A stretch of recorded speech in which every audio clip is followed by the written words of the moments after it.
Om Sai Ram. Welcome to Sai Samarpan channel. मैं हूँ आपके साथ में विन्नी और आज मैं आपसे बात करने आई हूँ कि अगर अपने साथ है ना तो फिर तुम कोई भी जीत हासिल कर सकते हो, लेकिन अगर अपने ही तुम्हारे विरुद्ध खड़े हैं, तुम्हारे अगेंस्ट है ना, तो ज़िंदगी में हार निश्चित है।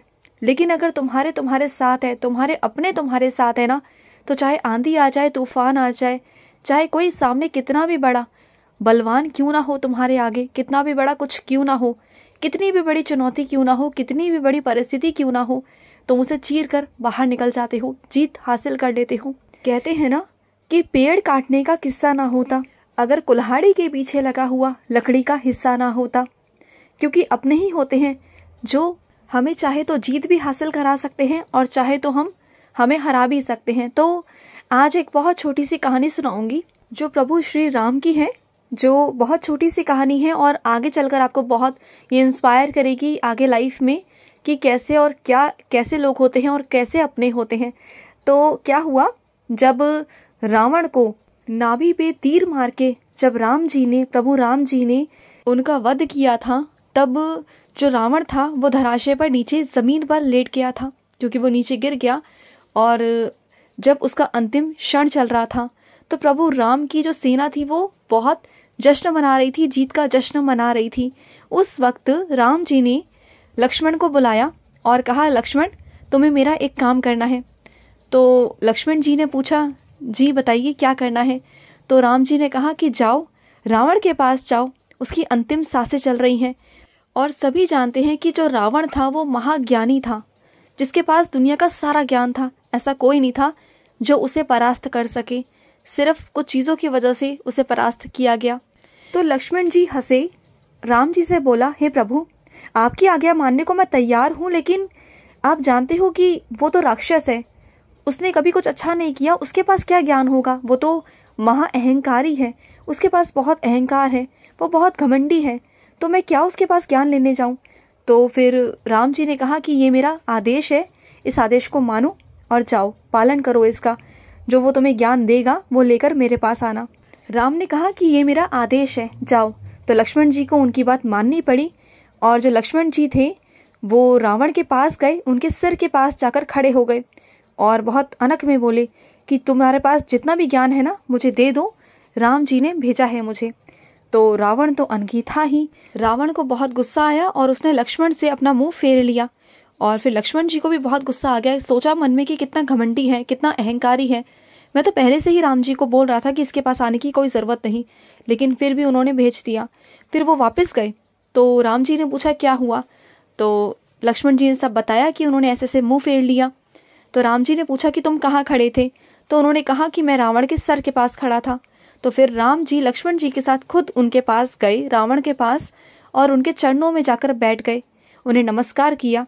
और राम जी ने कहा कि हे महाज्ञानी रावण, आपकी अंतिम सांसें चल रही हैं और आप इस दुनिया से अंतिम सांसें ले रहे हो। जो आपके पास जितना भी ज्ञान है ना वो मुझे चाहिए आपसे, जिससे कि इस दुनिया का भला हो सके।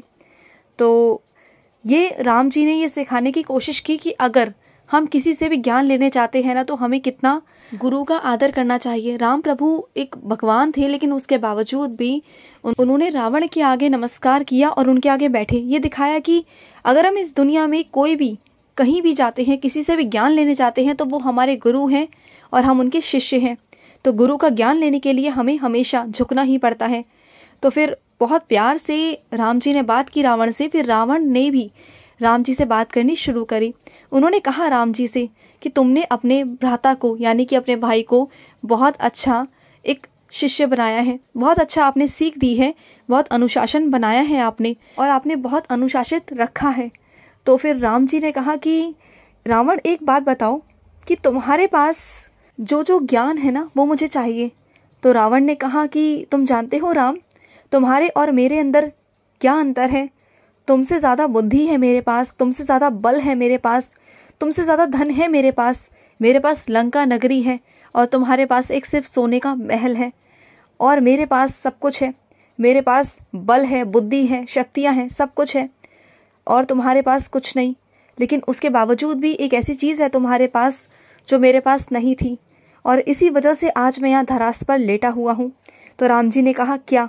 तो तो रावण ने कहा, मेरा भाई विभीषण, अगर वो जाकर तुम्हें ये नहीं बताता कि मेरे नाभि में तीर मारने से मेरी मौत हो जाएगी तो तुम्हें पता नहीं चलता।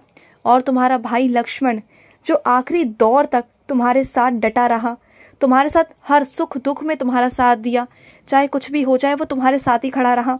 उसने तुम्हारे साथ कोई छल कपट नहीं किया, लेकिन मेरा अपना होके मेरे भाई ने मेरे साथ छल कपट किया, मेरे साथ मेरा भेद तुम्हें जाकर दिया, और इस वजह से आज मैं यहाँ धरास पर आखिरी सांसें ले रहा हूँ। तो यही ज्ञान है कि अगर अपने साथ में हो ना तो कैसी भी जीत हासिल आप कर सकते हो, लेकिन अगर अपने ही आपके खिलाफ खड़े हो जाए ना, अगर भेदी बन जाए ना, तो ज़िंदगी में आप कभी आगे नहीं बढ़ सकते। तो अपनों की पहचान होनी बहुत ज़रूरी है। अपने तो हमारे आसपास बहुत सब लोग हैं, बहुत सारी भीड़ है, सब कहते हैं कि ये मेरा अपना है, ये मेरा अपना है, लेकिन असलियत में अपना कौन है ना, ये तब मालूम पड़ता है जब ज़िंदगी में परिस्थितियाँ विपरीत होती हैं। उस वक्त में कौन आपके साथ खड़ा हुआ है और कौन आपसे बहुत दूर भाग रहा है ना, ये तब फैसले होते हैं, तब असली चेहरों की पहचान होती है। और अगर कोई अपना आपका है ना, कोई बहुत प्यारा है आपका, उसे ज़िंदगी में कभी मत छोड़िए, कभी मत भूलिए, क्योंकि जो अपना है ना वो चाहे कैसा भी हो, लेकिन वो आपका अपना, वो सामने वाले से आपको जिता कर रहेगा किसी भी हालत में। लेकिन अगर कोई अपना ही दोगला हो ना और आपकी बातें जाकर सामने वाले से कहे ना, तो ज़िंदगी में आप कभी ना आगे नहीं बढ़ पाएंगे। जैसे कि आपकी कमज़ोरियों को कोई सुनकर ना, सामने दुश्मन के साथ मिलकर अगर वो आपके साथ कुछ गलत करने की सोच रहा है ना, अगर आपकी कमियों को जानकर वो वहाँ पर बताने की कोशिश कर रहा है ना, तो आपको फिर कौन जताएगा, आप तो फिर हारोगे ना। और आजकल ना ये बहुत कुछ चल भी रहा है कि जिस पे हम बहुत ज़्यादा ट्रस्ट करते हैं ना, वही इंसान आगे चलकर ना बहुत धोखेबाज निकलता है और सबको बातें बता भी देता है जाकर। ज़रा सा कुछ दिन हुई, अच्छी दोस्ती है, अच्छी फ्रेंडशिप है, बहुत अच्छे से बात कर रहे हैं, एक दूसरे की अच्छाई बुराई कमी सब कुछ जानते हैं, लेकिन जब रिश्ते टूट जाते हैं ना, उसके बाद में वही चीज़ें उनके खिलाफ की जाती हैं, चीज़ें की जाती हैं।